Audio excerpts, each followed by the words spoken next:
Hello and warm welcome to everyone. Let's start the chapter on body fluids and circulation.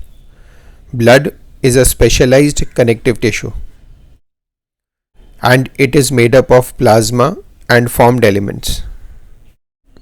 Blood has many different functions. For example, it transports oxygen from the lungs to different parts of the body, and it also transports carbon dioxide, which is released by the cells, back to the lungs. Blood also transports nutrients and hormones.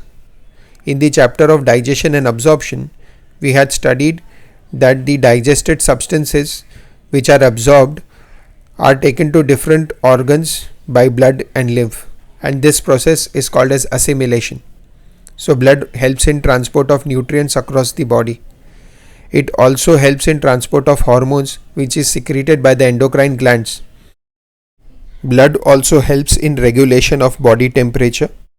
When there is vasoconstriction, that is constriction of arteries and veins, the flow of blood to the peripheries is decreased and it helps in conserving heat. And when there is vasodilatation, that is dilatation of arteries and veins, the flow of blood to the peripheries is increased and this helps in release of heat from the body. Fourth function of blood is transport of waste substances to kidneys and liver. And lastly, white blood cells present in blood help to fight pathogens, and platelets help to stop bleeding and prevent excessive blood loss. These are the few functions of blood. So as we saw earlier, blood is made up of plasma and formed elements. Formed elements contain red blood cells, white blood cells and platelets. 55% of blood is made up by plasma and the remaining 45% is made up by the formed elements. Plasma is straw colored, that is, it is light yellow in color, and viscous fluid, it is thick in consistency. About 92% of plasma is water.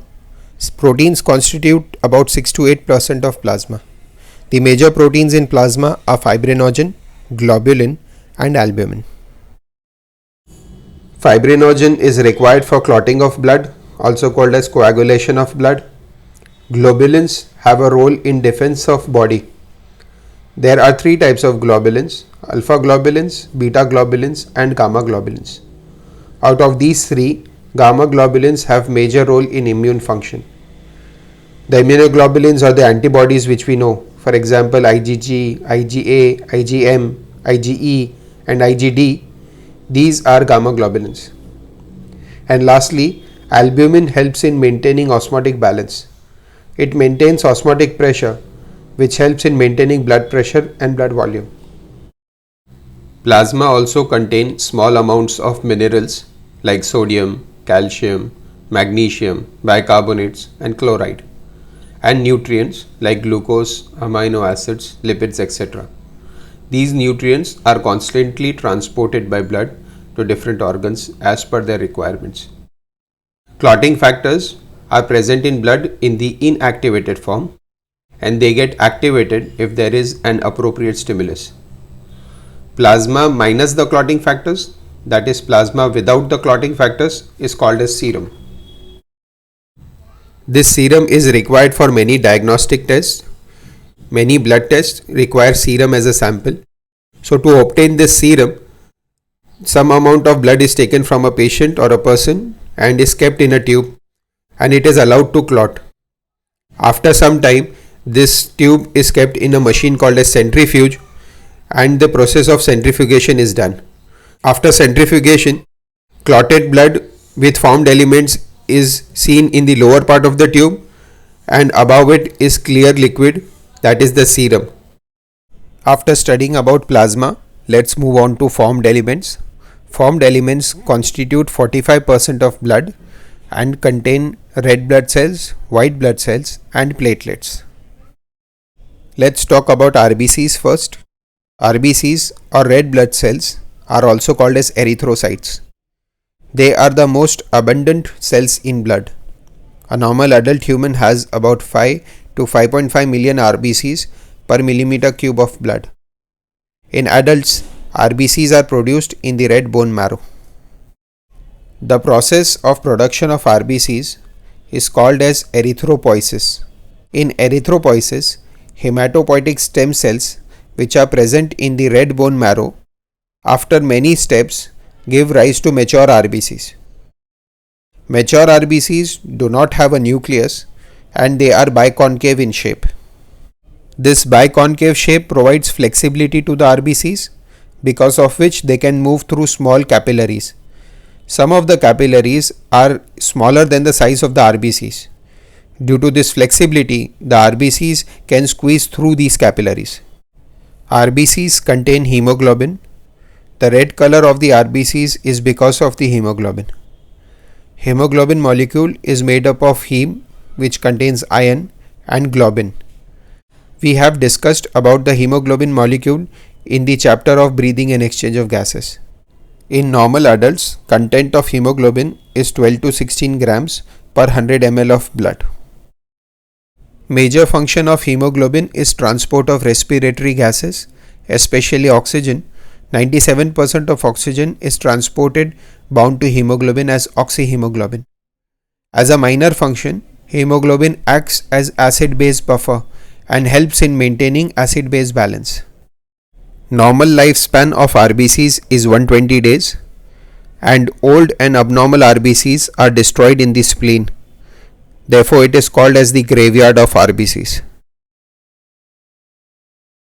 Let's move on to WBCs or white blood cells. They are also called as leukocytes. They appear colorless. RBCs were non-nucleated cells. RBCs did not contain nucleus, but WBCs are nucleated cells and they have a very short lifespan. For example, half-life of neutrophils in circulation is about 6 hours. And normal WBC count is about 6000 to 8000 WBCs per millimeter cube of blood. The WBC count increases if there is an infection, because WBCs are responsible for defense against pathogens like bacteria, viruses, etc. They are like the army or the police force of the body.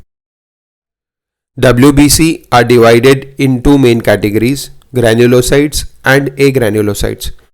Neutrophils, eosinophils and basophils are granulocytes and lymphocytes and monocytes are agranulocytes.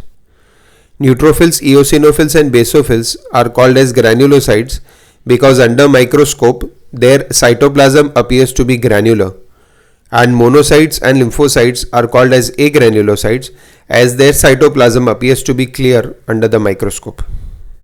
Let's learn a few points about each of them. Neutrophils are the most abundant WBCs. Neutrophils constitute 60 to 65% of total number of WBCs. They have many functions. One important function of neutrophils is that they are phagocytic cells. Phagocytosis is a process by which phagocytic cells engulf or ingest bacteria, foreign particles, etc. and destroy them. For example, if a bacteria enters the body, neutrophil recognizes it and engulfs it. That is, it covers it and takes the bacteria completely inside. When the bacteria is in the neutrophil releases toxic substances and destroys the bacteria. In other words, we can say that it eats the bacteria.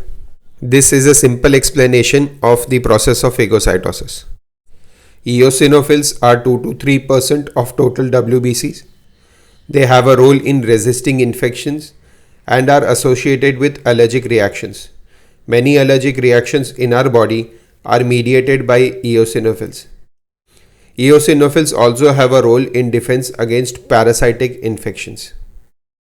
Next up is basophils. Basophils are the least abundant WBCs. They make up to 0.5% to 1% of total number of WBCs. Basophils secrete histamine, serotonin, heparin, etc. and are involved in inflammatory reactions. Let's move on to agranulocytes, which are lymphocytes and monocytes. Lymphocytes make up to 20 to 25% of total number of WBCs. There are two major types of lymphocytes, T lymphocytes and B lymphocytes. Both have very important role in immune response of the body.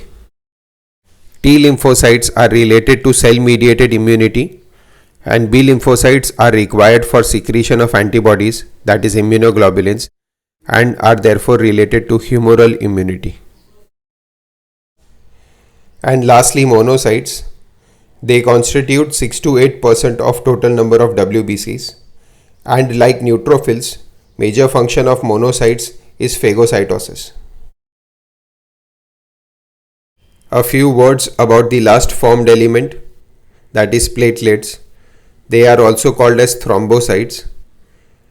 They are cell fragments produced from megakaryocytes. In the diagram is a representation of a megakaryocyte which is present in the bone marrow. Cell membrane of the megakaryocytes break away and form small multiple fragments which are released in the bloodstream and are called as platelets. The normal platelet count is 1.5 lakhs to 3.5 lakh platelets per millimeter cube of blood. Platelets have important role in stopping bleeding and preventing excessive blood loss. They release substances which are involved in coagulation and clotting of blood. Therefore, in conditions where platelets are decreased, there is high risk of excessive blood loss. This brings us to the end of the video. In the next video, we will discuss about the blood groups and few words about lymph. Thank you for your patient hearing.